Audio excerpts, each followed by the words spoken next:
Hello friends, in the last lecture we had seen regarding the instrumentation of flame emission spectroscopy or flame photometry. In last two lectures we completed total part of instrumentation as well as detail in detectors and the various components used in a flame emission spectroscopy or flame photometry, right one. During the analysis we know that in flame photometry flame is one of the most important part because ionization is carried out in the flame, or you can say that ion formation or neutral atoms or excitation or de-excitation processes happen in a flame. That means in the flame various spectral changes are occurred. You can say that in a flame excitation, de-excitation is taking place, sometime ionization is also taking place, sometime molecule also form inside the flame because of a very hot temperature, right one. During the analysis, suppose any error is occurred or any mistake is happen, though it is due to the analyte concentration, though it is due to the nebulization, though it is due to the aspiration, okay, any error or any mistake is happen that directly or indirectly affect on the result, and that is nothing but the interferences, right one. Interference is nothing but the any error occur during the analysis, okay, it is called interference, right one. In FES interferences causes serious problem because they directly affect on the result, that is concentration of analyte will be changed, okay, during the experiment if interferences are occur, right. There are some types of interferences in FES or flame emission spectroscopy. Particularly these interferences are divided in two category, right one. One is blank interference. This is also called as additive interference.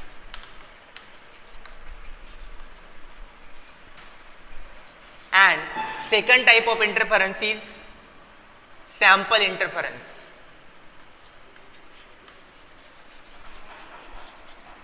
This is also called as multiplicative interference. Multiplicative interference, right one, or you can say that analyte interference, okay. Blank interference, for example, spectral interference.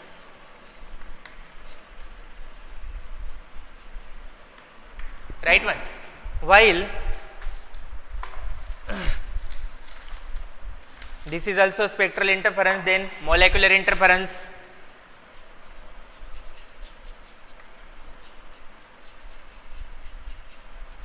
okay. In the sample interference is directly related with the sample concentration, whilst blank interference or additive interference is not related with the, or it is not depend on a concentration of a sample present in the, okay, or concentration of analyte present in a sample, right one. This sample interference is also divided as physical interference, right. Second one, chemical interference.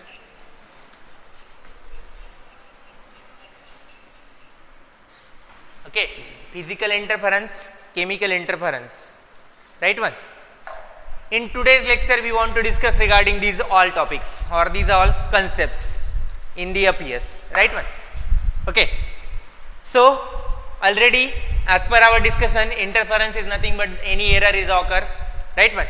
This interference divided into two category. One is the blank interference, also known as additive interference. It is not related with the concentration of an analyte in the sample, or you can say concentration of a sample. Second type, sample interference. This blank interference also known as additive interference, while this sample interference also known as multiplicative interference, right. So first would like to discuss about blank interference. What is a blank interference or what is additive interference? The best example of blank or additive interference in FES is a spectral interference, right. This interference can be eliminated by preparation with precaution the perfect blank solution under the same identical condition, right. In this blank interference in FES spectral interference is much important. So concentrate on topic spectral interference. What is the spectral interference? As we know that in the appears related with the emission of radiations with the particular wavelength. Okay, measurement of wavelength is the basis of qualitative analysis, while intensity measurement is the basis of quantitative analysis, right? If suppose analyte is taken or analyte is chosen and solution of analyte is aspirated inside the hot flame, we know that if that solution of analyte is mixture, or you can say that there is some impurities present along with the one. Suppose I want to measure X element and there is a traces or very much small amount of Y element is also present.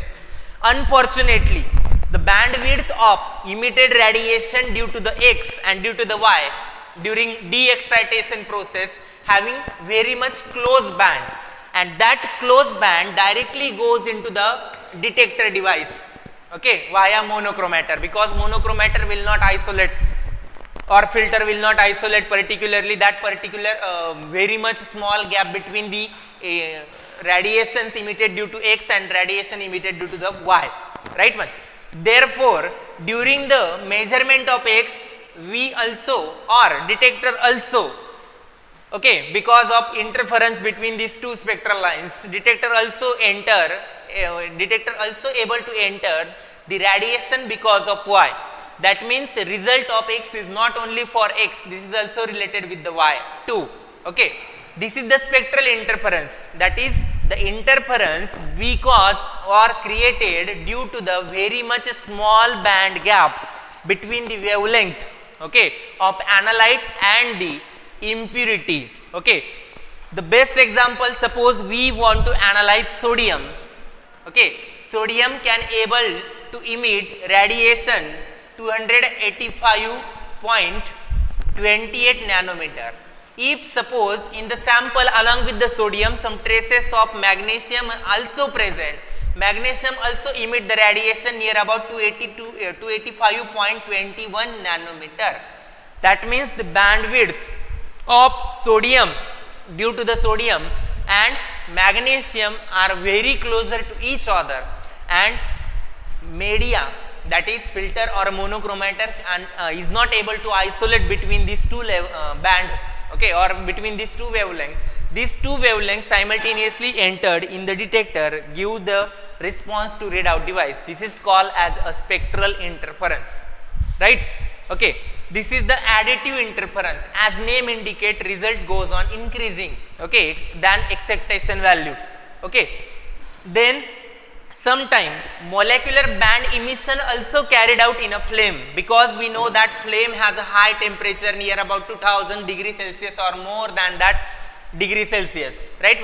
If suppose we determine or we analyze the calcium, okay, during the analysis of a calcium, suppose there is a flame temperature is too much high. Because of a high temperature, calcium forms calcium hydroxide. Okay, a molecule of a calcium is formed, and this molecule of a calcium is also emit the radiation in the particular bandwidth, so that the detector is not able to distinguish between the radiation due to calcium or due to calcium hydroxide. This is called as a spectral interference, okay, and this is a example of blank interference, and this causes a serious problem in flame emission spectroscopy, right?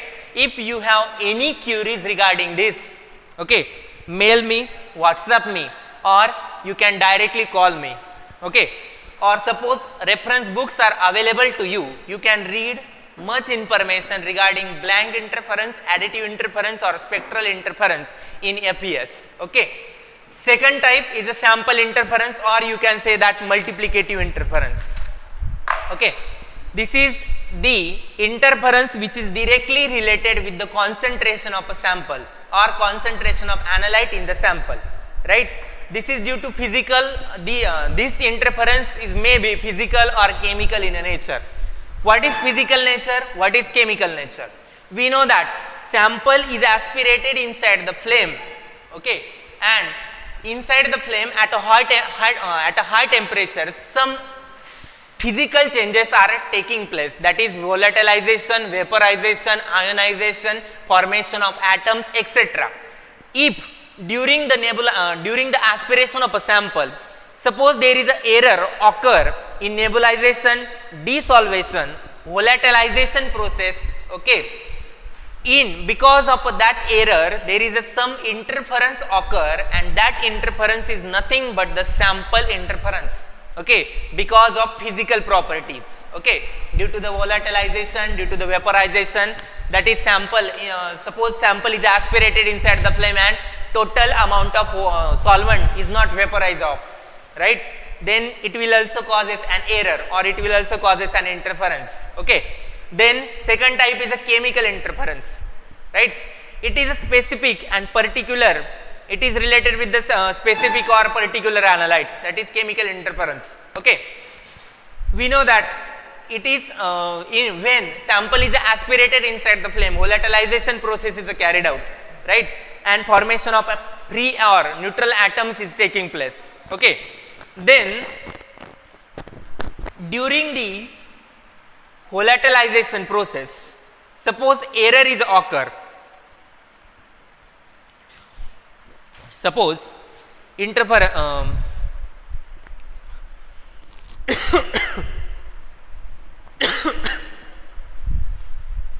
during the volatilization process some interference is occur, right, suppose during at a high temperature, according to nature of a particular analyte, some analyte volatilize off easily, or some analyte are converted into kind neutral atoms easily, but some require high temperature, okay.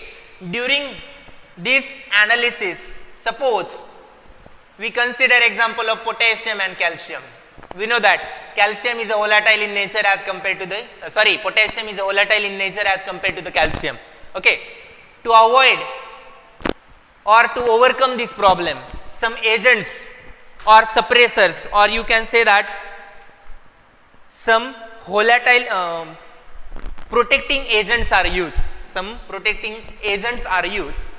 to overcome the problem of chemical interferences.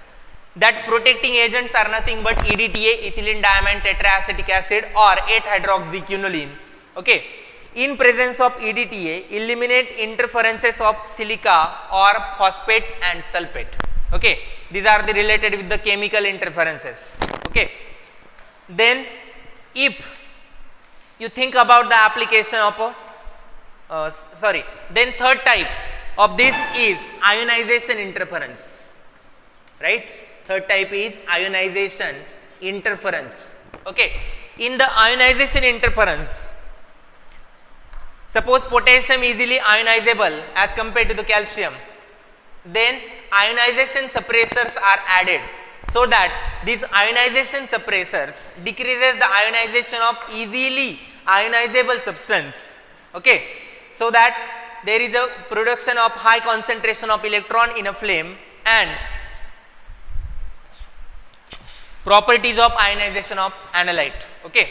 This is related with the chemical or particular, you can say that sample interferences or multiplicative interferences, physical interference, chemical interference, and ionization interference, okay.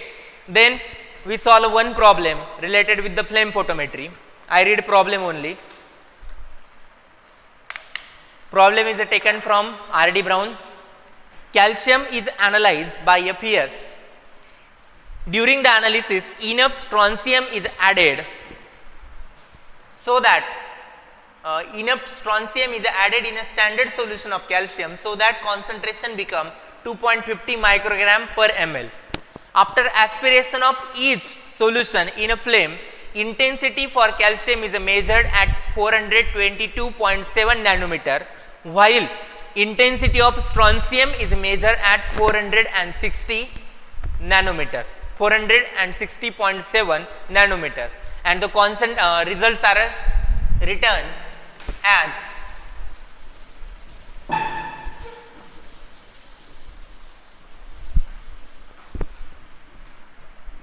suppose concentration of calcium microgram per ml. 2.0, 4.0, 6.0, 8.0, 10.0 and sample, right? Here intensity is measured, right? Intensity is measured at two different wavelength, 422.7 nanometer, sorry, 460.7 nanometer for strontium and 422.7 nanometer for calcium. 21.5, 24.7, 18.6, 22.3, 24.6 and 19.4, while 16.6, 37.8, 43.2, 68.7, 95.2 and 36.3 microgram intensity, right? Ata how to solve this problem? Once again see the problem. During the analysis of a calcium by using flame emission spectroscopy or APS, a small amount of strontium is added to each standard solution of a calcium so that concentration become 2.50 microgram per ml. Okay. During the analysis, intensity of a calcium is measured at 422.7 nanometer, while intensity of due to the strontium is measured at 460.7 nanometer. These are the various concentration with increasing, okay, increasing order of calcium 2.0, 4.0, 6.0, 8.0, 10.0 and the sample. How to solve this problem, right? Before solving, for the solving numerical, take the ratio of, I write here solution, right? Take ratio of intensity ratio, that is 422.7 nanometer to intensity at 460.7 nanometer. Here I write column intensity at 422.7 to intensity at 460.7, right? Okay. Ratio of this and this, intensity due to 422.7 and intensity due to 460.7, right? If you measure the ratio, it is near about 0.772, it is 1.53, it is 2.32, it is 3.08, it is 3.87 and it is 1.87. That means you will get a fine calibration curve, right? You will get a fine calibration curve. With help of this calibration curve, plot a graph, that is calibration curve. Okay. This calibration curve is nothing but the intensity ratio at 222.7 to the intensity ratio at 422.7 to the intensity ratio of 460.7, right? And at x axis there is a concentration. Okay, this is 2, 4, 6, 8, 10. 2, 4, 6, 8 and 10.0, 8.0, 6.0, 4.0, 2.0, this is the 0 and this is the proper scale, right? It will give a calibration curve, okay, it will give a calibration curve, and by knowing intensity of a sample 1.87, intensity ratio of a sample here suppose 1.87, say 1.87, and by plotting a perpendicular to the x axis you will get the concentration, that is unknown concentration of a sample. This is concentration of unknown. Okay, by using this method you can solve the numerical by using calibration curve method, standard addition curve method. Okay, you can solve the numericals. Okay, that is to find the concentration of unknown in given sample. Okay. If you have any query, okay, any difficulty, ask me, call me. mail me or WhatsApp me, right? And on Google Scholar or Google Classroom, right, I will attach, or on a WhatsApp group I will attach a test, or you can say that assignment, okay, not a test but simply assignment is will provide it to you. And when college will open, you should have to submit that assignment on the first day of a college, right? If you have any difficulty, okay, you can read Skoog, R.D. Brown, okay, or suppose you have difficulty, again come to the library and issue the books, okay, that you want, or simply you can read the flame emission spectroscopy on Google, okay. Thank you all of you. Thank you very much.